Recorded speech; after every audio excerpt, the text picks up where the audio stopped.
story now and get further reaction from America as we go live to New York, where I'm now joined by political scientist Norman Finkelstein. Mr. Finkelstein, many thanks for joining us. Now, we've had widespread condemnation in Europe so far at the actions of the Israeli Defense Force when they boarded the aid ship flotilla. But what has been the reaction over in America?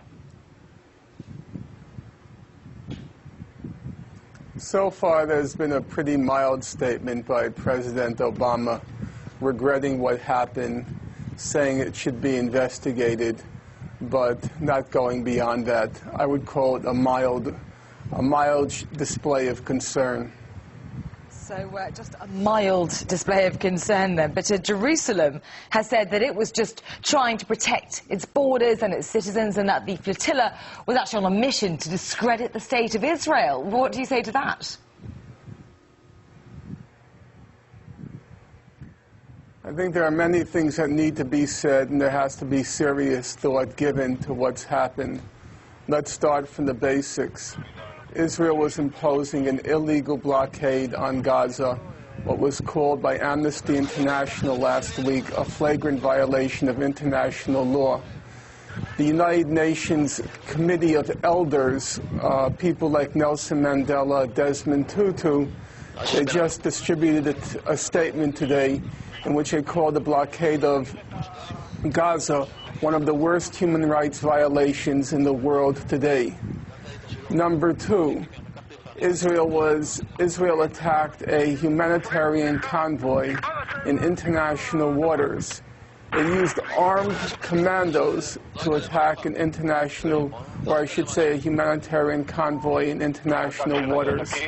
I think everyone can agree that there's no possibility, there's no way to justify using armed force against what were clearly unarmed humanitarians trying to relieve an illegal siege of Gaza.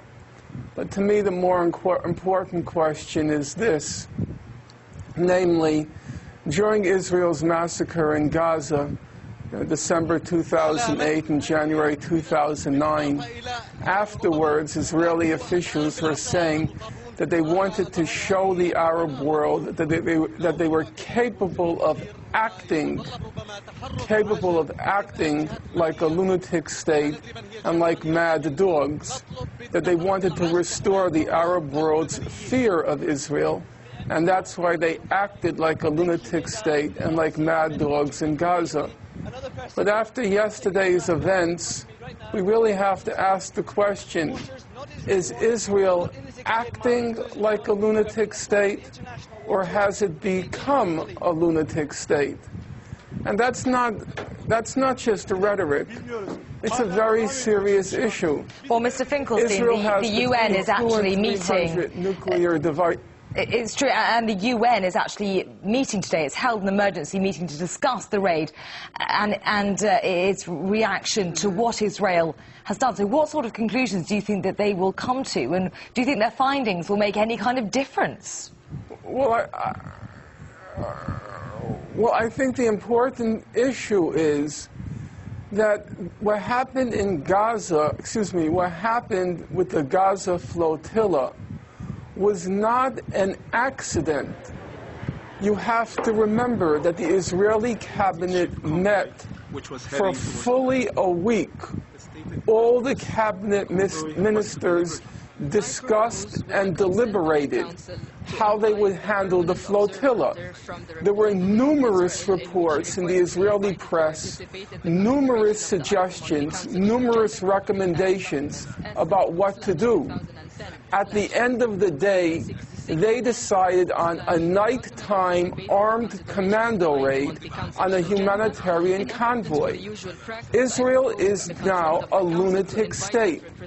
It's a lunatic state with between 200 and 300 nuclear devices. It is threatening war daily against Iran and against the Hezbollah in Lebanon. Hezbollah in Lebanon has already stated on several occasions that if Israel attacks, it will retaliate in kind.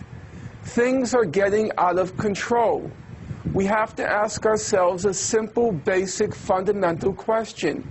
Can a lunatic state like Israel be trusted with 200 to 300 nuclear devices when it is now threatening its neighbors, Iran and Lebanon, with an attack. Okay, Mr. These Finkelstein. are serious issues. Mr. Finkelstein, now, I'm afraid we're going to have to leave it there, and we will have to wait with interest to see what comes out of that UN emergency meeting to discuss this raid. For now, that was Normal Finkelstein, live from New York.